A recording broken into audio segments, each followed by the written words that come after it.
Hello friends, welcome to my YouTube channel. आज हम सीखेंगे इलेक्ट्रिक फील्ड के बारे में। इससे पहले लेक्चर में हमने देखा था कि कोलम्ब्स का लॉ हमें क्या बताता है। आज हम देखेंगे इलेक्ट्रिक फील्ड क्या होता है। तो शुरू करते हैं। देखिए, मान लीजिए कोई चार्ज है हमारे पास Q। तो जो ये चार्ज Q है ये अपने आसपास एक रीजन डेवलप करता है। क्या? जो Q चार्ज है ये अपने आसपास एक रीजन डेवलप करेगा। कैसा रीजन? तो उस रीजन में मान लीजिए कोई दूसरा चार्ज है Q0। अगर ये Q0 चार्ज में इस रीजन में ला के रखूँ Q0, तो ये जो Q0 चार्ज है ये या तो इस Q की तरफ अट्रैक्ट होगा या इस Q से दूर जाएगा। यानी या तो ये Q0 जो चार्ज है ये अट्रैक्शन फील करेगा या Q0 चार्ज रिपल्सन फील करेगा। तो जिस फील्ड में ये फिनोमिना हो रहा है उसी फील्ड को हम बोलते हैं इलेक्ट्रिक फील्ड। किसका इलेक्ट्रिक फील्ड? इस वाले Q चार्ज का इलेक्ट्रिक फील्ड। ठीक है, तो देखते हैं इसकी डेफिनेशन क्या बोलती है हमें। तो देखो, इलेक्ट्रिक फील्ड क्या होता है? The area around an electric charge in which another existing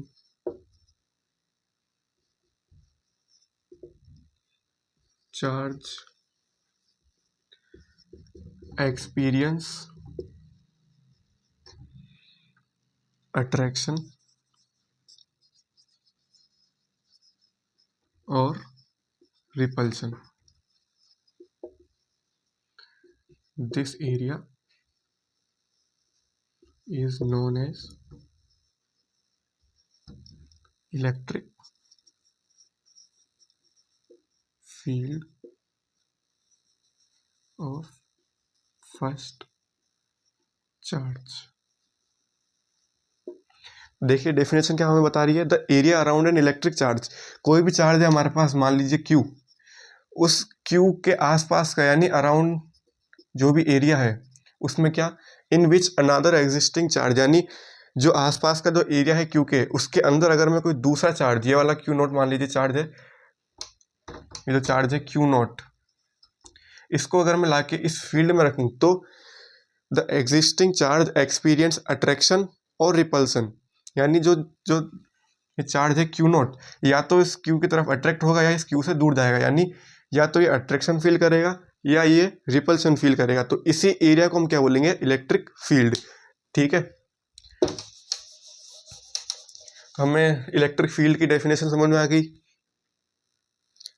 तो हमने इलेक्ट्रिक फील्ड की डेफिनेशन तो देखी कि इलेक्ट्रिक फील्ड क्या कहता है कि जो चार्ज है उसके आसपास का एरिया जिसके अंदर कोई दूसरा चार्ज रखें तो वो दो दूसरा चार्ज है वो या तो अट्रैक्शन फील करेगा या रिपल्सन। तो अगर हमको इलेक्ट्रिक फील्ड की इंटेंसिटी यानी इलेक्ट्रिक फील्ड की वैल्यू निकालने की कि इलेक्ट्रिक फील्ड कितना ज़्यादा स्ट्रॉन्ग है, तो उसके लिए हम क्या करते हैं? देखो, तो इसको हटा देते हैं।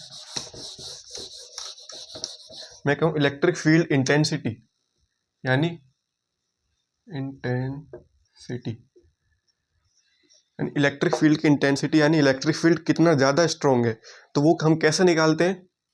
तो इलेक्ट्रिक फील्ड की इंटेंसिटी क्या होती है? Force per unit positive charge. क्या बोला मैंने? Force per unit positive charge. यानी जो फोर्स एक्ट कर रहा है एक यूनिट पॉजिटिव चार्ज पर, यानी एक कोलाम की जो चार्ज है इसको हम क्या बोलते हैं? यूनिट पॉजिटिव चार्ज को हम बोलते हैं टेस्ट चार्ज। क्या बोलेंगे हम? टेस्ट चार्ज, जिसकी वैल्यू होती है +1 कोलाम। जो टेस्ट चार्ज है, हम इलेक्ट्रिक फील्ड की इंटेंसिटी को मेजर करने के लिए हम टेस्ट चार्ज का यूज़ करते हैं। जैसे मान लीजिए मैं बोलूँ Q चार्ज है हमारे पास, तो ये अपने आसपास एक रीजन डेवलप कर रहा है। तो इसमें जो हम दूसरा एक चार्ज है Q0, इसको हम बोलेंगे टेस्ट चार्ज। क्या बोलेंगे हम? टेस्ट चार्ज, जिसका मैग्नीट्यूड कितना है? +1 कोलाम। ठीक है, तो इसको अगर मैं ला के यहाँ पे रखूँगा तो जो फोर्स ये Q0 फील करेगा यहाँ पे, जो फोर्स ये Q0 फील करेगा यहाँ पे, उसी को हम बोलेंगे इलेक्ट्रिक फील्ड की इंटेंसिटी। ठीक है, तो कैसे निकालेंगे? Force per unit positive charge, उसी को हम बोलते हैं इलेक्ट्रिक फील्ड की इंटेंसिटी। देखिए, ये चीज़ आप ध्यान रखना, ये टेस्ट चार्ज क्या होता है, यूनिट पॉजिटिव चार्ज को हम बोलते हैं टेस्ट चार्ज, ठीक है। तो force per unit positive charge कैसे निकालेंगे, तो इलेक्ट्रिक फील्ड डिनोट किस, अच्छा देखो इलेक्ट्रिक फील्ड को डिनोट किससे करते हैं हम, डिनोटेड बाय ई। तो इलेक्ट्रिक फील्ड को किससे डिनोट करते हैं हम, ई से। और इलेक्ट्रिक फील्ड कैसी क्वांटिटी है, E is a vector quantity. Electric field की इंटेंसिटी को डिनोट करते हैं हम ई से, और ये क्या होता है, ई एक वेक्टर क्वांटिटी है। तो वेक्टर क्वांटिटी है तो उसके माथे पे एक एरो आ जाएगा ई। तो डिनोटेड किससे करते हैं हम, ई से।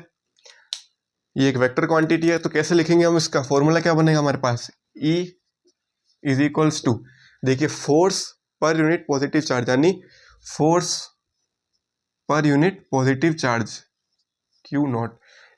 टेस्ट चार्ज को हम लिखते हैं क्यू नॉट से, ठीक है। टेस्ट चार्ज को रिप्रेजेंट करने का तरीका क्या है, क्यू नॉट। तो फोर्स, इलेक्ट्रिक फील्ड क्या होता है, फोर्स एक्टिंग अपॉन पर यूनिट पॉजिटिव चार्ज, इसी को हम क्या बोलते हैं, इलेक्ट्रिक फील्ड। फोर्स भी एक वेक्टर क्वांटिटी है तो इसके माथे पे भी हम एरो लिख देंगे, ठीक है।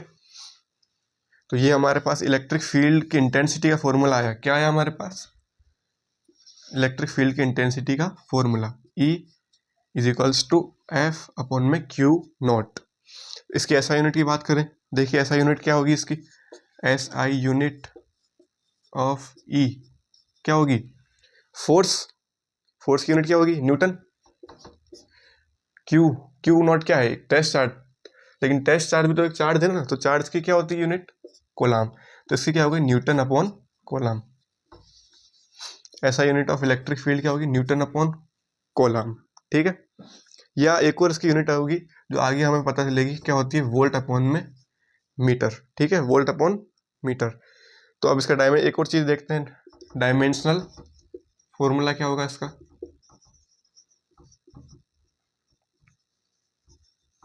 डायमेंशनल फॉर्मूला क्या होगा इसका, न्यूटन, यानी फोर्स अपॉन चार्ज। फोर्स का डायमेंशनल फॉर्मूला MLT-2 अपॉन में चार्ज का फॉर्मूला क्या होता है, डायमेंशनल फॉर्मूला। देखो हमने एक फॉर्मूला पढ़ा था क्लास 10th में कि करंट इज इक्वल्स टू में क्यू अपॉन में टाइम।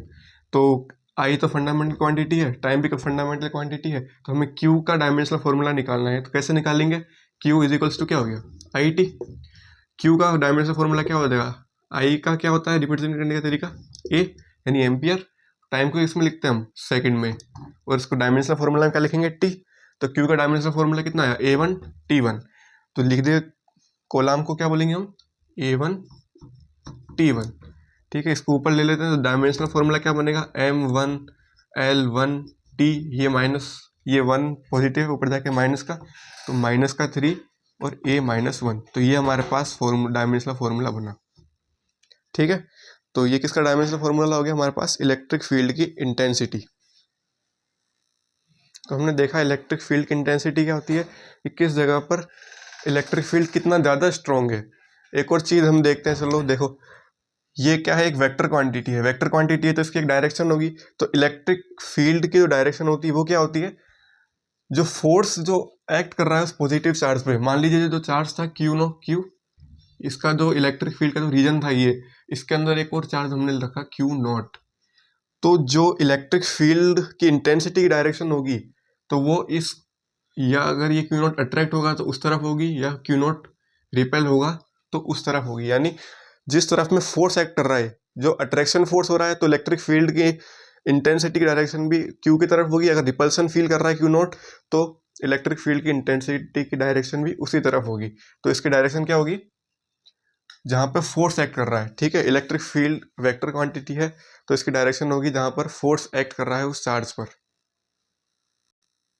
सो आई होप आपको इलेक्ट्रिक फील्ड और इलेक्ट्रिक फील्ड इंटेंसिटी के बारे में कुछ आइडिया लगा हो कि इलेक्ट्रिक फील्ड और इलेक्ट्रिक फील्ड इंटेंसिटी क्या होती है, ठीक है। तो इससे अगले लेक्चर में हम देखेंगे इलेक्ट्रिक फील्ड की इंटेंसिटी है वो हम कैसे निकालते हैं, यानी किसी पॉइंट पर कैसे निकालें। एक चार्ज की वजह से जो इलेक्ट्रिक फील्ड की इंटेंसिटी होगी वो हम निकालना सीखेंगे नेक्स्ट लेक्चर में।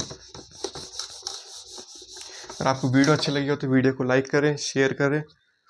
Thanks for watching.